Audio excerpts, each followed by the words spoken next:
Pessoal, tudo bem? Sejam muito bem-vindos a mais um vídeo do Escola Online. Eu sou o professor Gabriel e vou tentar ajudar vocês com a resolução de atividades da semana 4 do volume 2 em Sociologia, ok? Esse vídeo é voltado para alunos do primeiro ano que estão envolvidos nas atividades do PET, da Secretaria de Educação do Estado de Minas Gerais. O tema de hoje, racismo. Antes de começar, porém, peço para que vocês deem uma olhada nas nossas redes, deem uma olhada ali, se inscrevam no nosso canal. Tem várias e várias aulas interessantes sobre vários temas, não só em Sociologia, como também nas outras áreas ali, nas outras matérias que vocês têm. Não se esquece de se inscrever, ativar o sininho e se você gostou no final dessa aula, dá uma curtida, faz um comentário que eu adoro dar uma olhada, pessoal. Muito obrigado e vamos lá!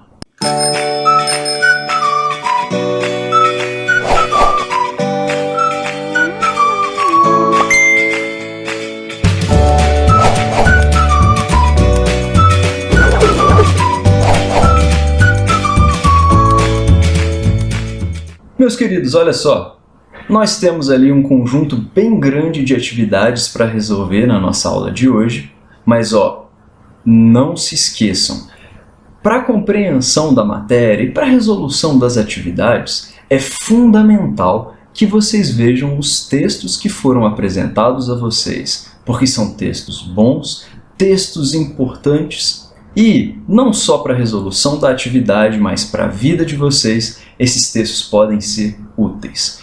Principalmente num tema tão sensível como o tema do racismo, preconceito racial, ok? Então, sem mais demora, vamos dar uma olhadinha aqui na atividade 1, que pede para vocês definirem alguns conceitos importantes pra caramba no estudo dessa matéria. Primeiro conceito aí de preconceito, certo? O que significa preconceito?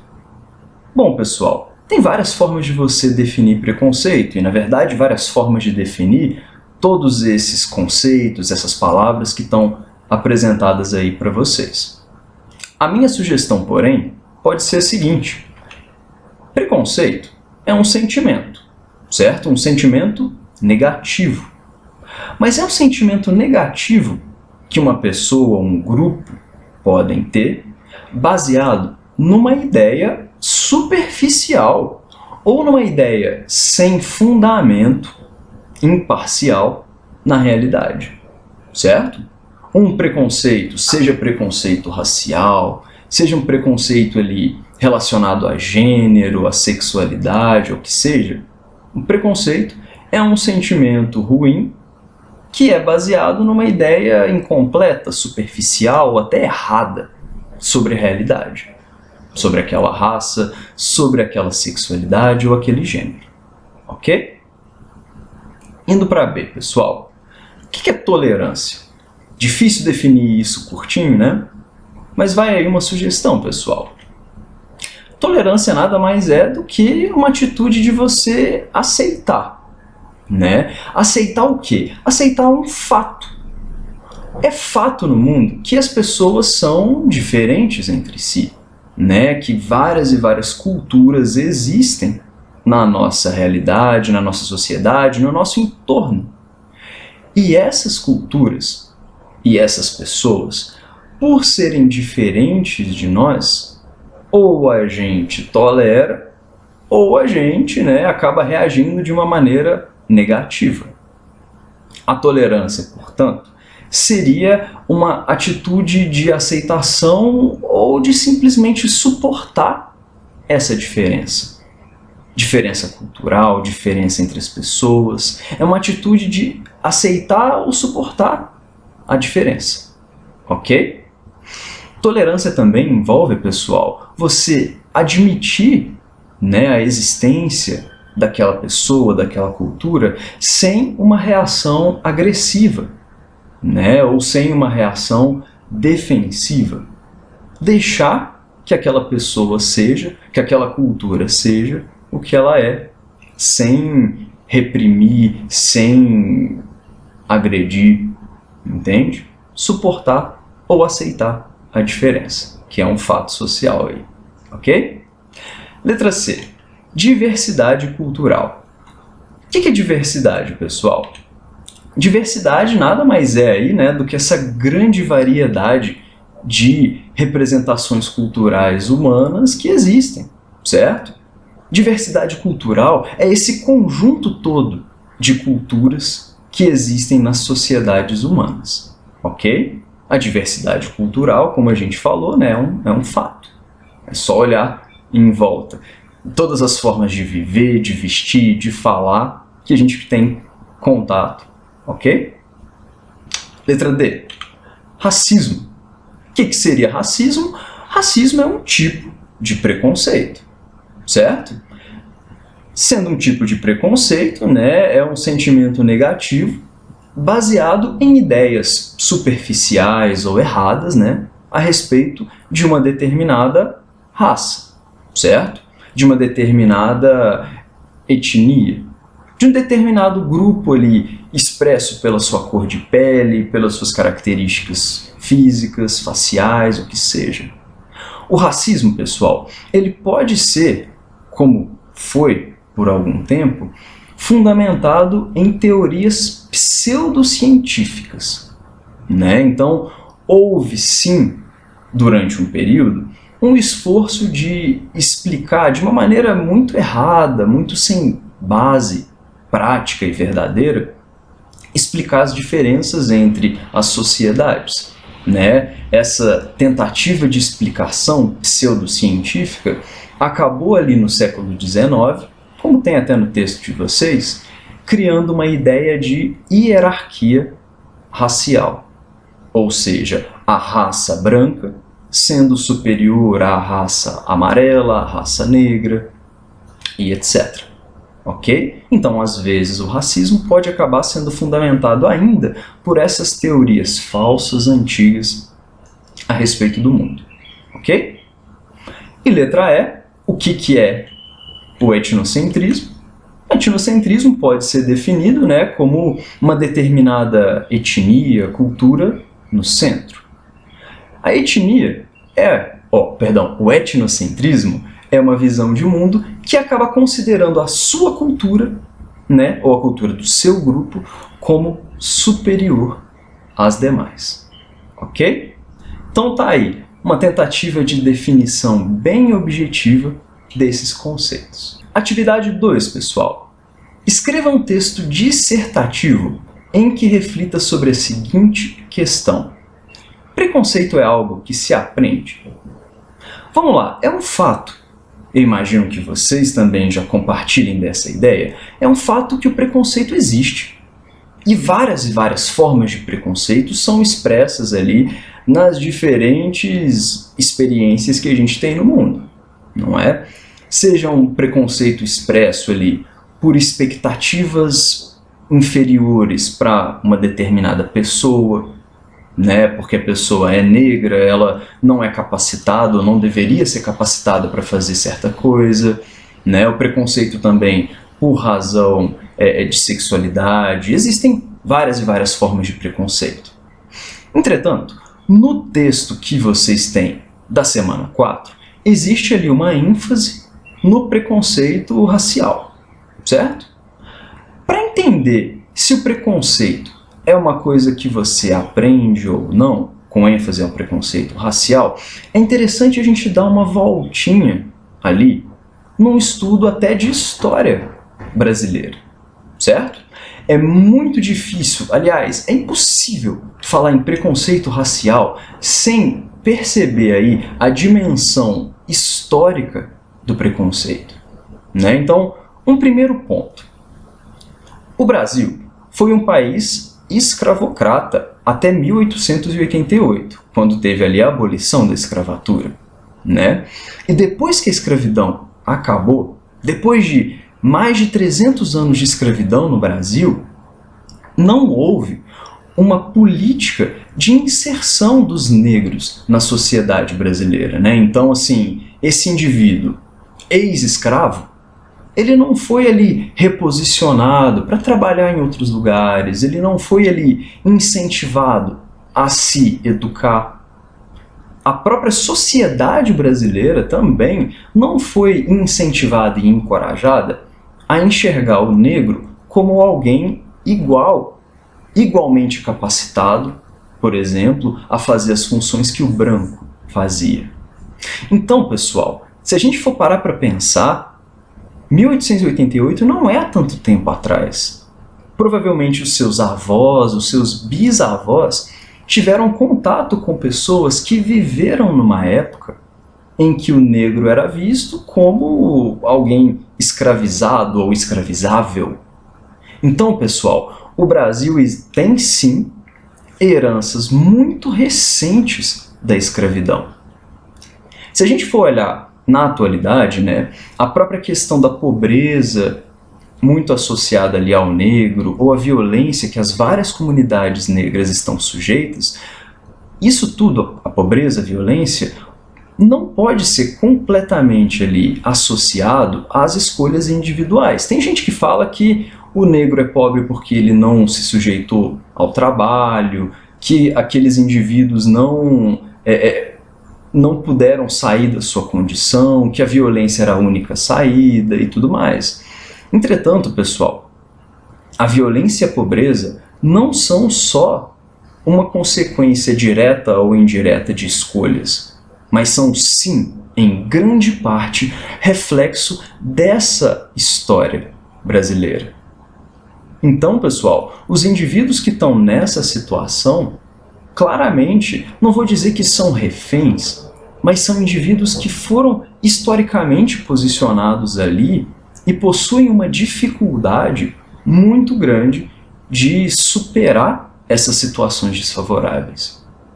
Resultado, pessoal, não podemos associar diretamente a pobreza ao negro, a violência ao negro, obviamente. Entretanto, ainda assim, tem pessoas que associam essas duas coisas, inclusive divulgando aquelas ideias ali falsas, aquelas ideias ali horríveis, né, de que a diferença entre o branco e negro é uma diferença biológica, certo? Então, como eu tentei colocar aqui para ajudar vocês, ainda existem aqueles indivíduos que pensam e divulgam a ideia de que a pobreza e a violência, né, afetam o negro por conta de uma herança biológica, uma maldição da raça, né? E tá aí uma das origens de um preconceito racial contra os negros, né? Associando negros aí à pobreza, associando negros à violência, não por conta de um passado bem complexo, mas sim por conta de uma herança biológica, ou uma maldição, ou até mesmo pela fraqueza dos indivíduos, né, nessa condição de pobreza e violência. Essa ideia de herança biológica e de maldição da raça era muito forte no século XIX e no início do XX. E não podemos nos esquecer que muitos dos nossos pais e avós podem acabar tendo sido ensinados ideias parecidas com essas, né? Talvez os seus avós tiveram uma criação ali de pessoas, não só os seus bisavós, mas pessoas em torno, que comungavam dessas ideias falsas de herança biológica, a maldição da raça, né, em relação aos negros. E aí, pessoal, entra o seguinte ponto. No desenvolvimento ali, as crianças acabam aprendendo vários e vários conhecimentos e valores. Então, a família, a escola, a mídia acabam ali, e a igreja também, acabam difundindo as ideias que as crianças possuem e vão incorporando algumas delas, né? Então, infelizmente, se no meio desse processo indivíduos acabam transmitindo para essas crianças ideias preconceituosas, ideias falsas sobre negros, é um fato então que o preconceito, sim, por ignorância ou falta de informação, um preconceito que junta a cor com a pobreza ou a violência, esse preconceito acaba sim, infelizmente, sendo aprendido por essas crianças e esses jovens no processo de socialização. Então, pela falta de um entendimento complexos sobre a história, sobre a sociedade brasileira, muitos indivíduos, sim, acabam aprendendo esse preconceito e aí colaborando para toda essa relação tóxica que a gente sabe que ainda existe, ok? Atividade 3, pessoal. Existe racismo no Brasil? É possível apontar situações em que ele ocorre? Olha, pessoal, eu poderia muito bem falar sobre a minha perspectiva sobre o racismo, demonstrando ali momentos, eventos em que eu acredito que sim, existiu racismo, situações muito, muito ruins e tudo mais. Porém, ao invés disso, eu vou indicar para vocês esse vídeo, produzido pela TV Carta Capital, com o título Existe Racismo no Brasil. Foi um vídeo produzido em 2015 e ele apresenta ali depoimentos de pessoas que de fato não leram ou ouviram falar, mas pessoas que pelo visto viveram essas situações de racismo. Então, melhor do que eu tentar falar isso para vocês, são essas pessoas demonstrando ali o seu depoimento sobre o racismo no Brasil, ok? É uma indicação, acredito que você pode aprender bastante com isso, mas vocês que sabem, ok? 4. Por que o racismo persiste no Brasil e como podemos combatê-lo? Olha só, pessoal, o porquê do racismo persistir, ou seja, ainda existir, mesmo que essas teorias que eu comentei já tenham sido desprovadas, ainda que não haja mais a escravidão, a persistência do racismo existe, certo? E a explicação para isso envolve aquilo que a gente falou, né, pessoal? Por mais que a gente possa dizer que é um pouco natural o ser humano exibir estranheza diante do diferente, entende? Por mais que você, por exemplo, sendo uma pessoa branca, ao ver uma pessoa de pele mais escura, você estranhe porque não é igual a você, a transformação desse estranhamento em um preconceito, a transformação desse estranhamento ali em uma coisa tóxica, ruim para a sociedade, isso é uma construção social, certo? Isso é, como a gente demonstrou na questão passada, né, é aprendido no nosso processo de socialização, seja porque a gente ouviu isso da pessoa A, da pessoa B, da instituição A ou da instituição B. O racismo persiste no processo de socialização das pessoas, dos indivíduos, ok? Agora, as formas de combater o racismo são várias. Um exemplo seria a penalização dos atos racistas, né? Então, com leis, com fiscalização, você acaba aí conseguindo coibir ou punir os atos preconceituosos ou racistas. Entretanto, não apenas com a penalização você resolveria esse problema. Uma etapa fundamental ali para extirpar o racismo seria a conscientização também.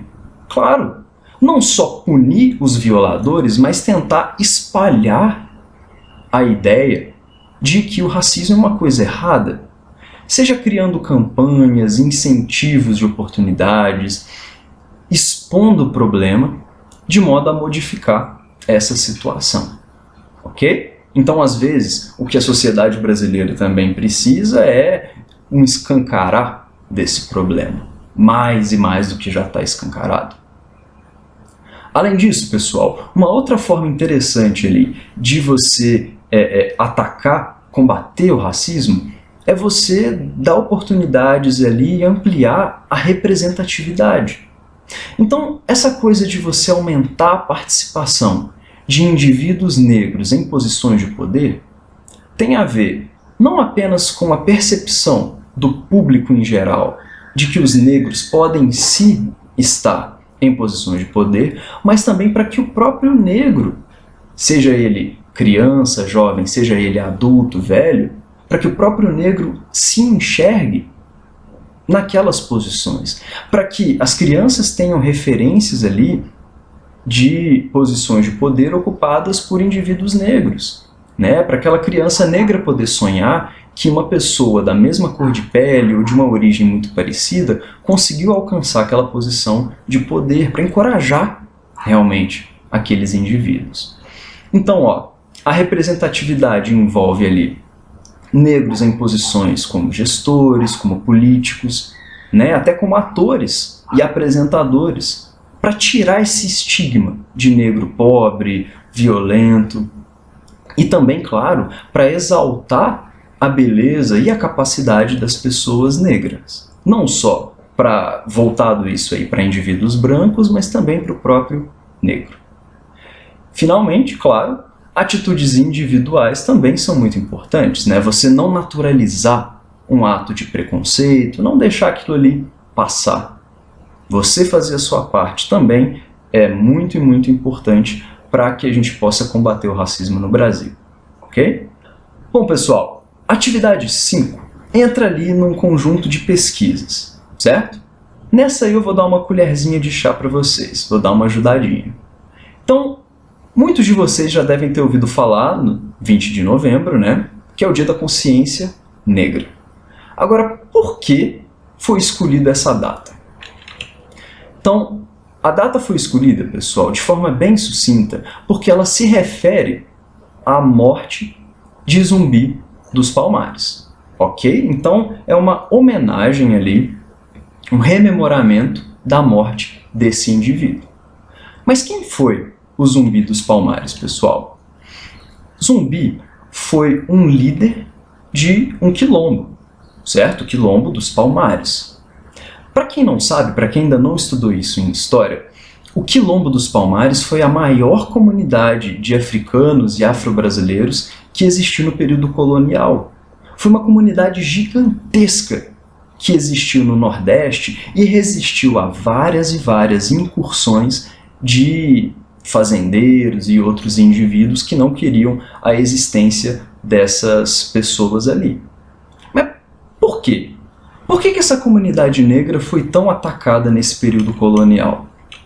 Porque os quilombos, pessoal, eram comunidades que eram formadas por ex-escravizados, e muitos deles eram fugidos. Os brancos escravizadores dessa época acreditavam que o negro era uma propriedade. Resultado, se o indivíduo negro escravizado fugiu, era feito ali um anúncio, às vezes em jornal, às vezes em praça pública, o que seja, para recuperar essa posse. Muitos desses escravizados acabavam fugindo para quilombos, como o Quilombo de Palmares. Então os quilombos eram locais de refúgio para homens e mulheres ali que desejavam fugir da situação em que eles se encontravam nas fazendas e nas comunidades aqui no Brasil colonial, ok? Como surgiu o Dia da Consciência Negra? Foi, primeiro, parte do calendário escolar e depois, no projeto de lei, se tornou ali um feriado, uma data comemorativa, aliás, em âmbito nacional. Então, dedicado à memória, à morte aí de Zumbi e também à reflexão sobre a inserção do negro na sociedade brasileira. Então é uma data ali de memória realmente e de reflexão para as pessoas entenderem ali o nosso passado e o nosso presente em relação à situação dos negros, ok? Bom, pessoal, em relação às atividades 6, 7, 8 e 9, essas aí eu deixo para vocês. No caso da atividade 6, é uma pesquisa sobre objetivos e pautas ali do movimento negro no Brasil e no mundo. E aí podem ser várias e várias. Seja ali uma maior inserção dos negros nas mídias, nos filmes, seja um melhor contemplamento das questões, uma contemplação das questões ali das comunidades negras, pobres ou ricas. Em seguida, vocês têm também uma pesquisa sobre as pessoas que lutaram pelos direitos dos negros no Brasil e no mundo. Vocês podem olhar ali a história de Martin Luther King Jr.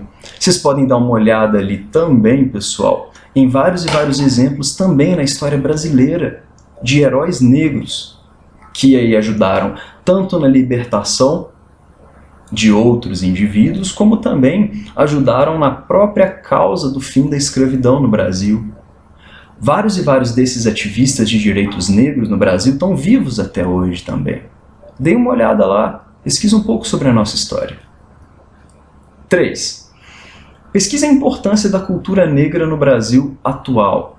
Pessoal, seja ali em termos da fala, seja em termos da música, seja em termos intelectuais, a cultura negra, pessoal, está viva no Brasil, em artistas, em filósofos, em mulheres que demonstraram muita resistência durante a escravidão. Dê uma olhada também nas personalidades negras e mestiças na história do Brasil, desde engenheiros como André Rebouças, até indivíduos ali vivos até hoje, feito um filósofo que teve há pouco tempo no Roda Viva. Pesquisa também sobre as populações descendentes dos quilombos, no caso, os quilombolas, para entender quem eles são, aonde eles vivem. 8. Análise de músicas. Então dê uma olhada ali em músicas que tratam sobre a questão da desigualdade racial. A gente tem vários e vários exemplos de músicas como do Racionais, músicas como do Emicida, certo? Também uma análise de vídeos, sejam filmes aí ou documentários que tratam sobre a questão das desigualdades raciais. E aí você tem vários e vários desses filmes, como até o Pantera Negra, filme aí de herói, até séries bem legais como Todo Mundo Odeia o Chris, Maluco no Pedaço, mas que apresentam perspectivas muito interessantes ali sobre as questões da desigualdade racial, ok? Então, pessoal, é isso. Muito obrigado, eu espero que vocês tenham gostado. Esse é um tema muito importante, muito sensível. Deem ali a sua curtida, deixem o seu comentário, eu vou adorar ver. E aí, bons estudos para vocês, pessoal. Um grande abraço e até a próxima.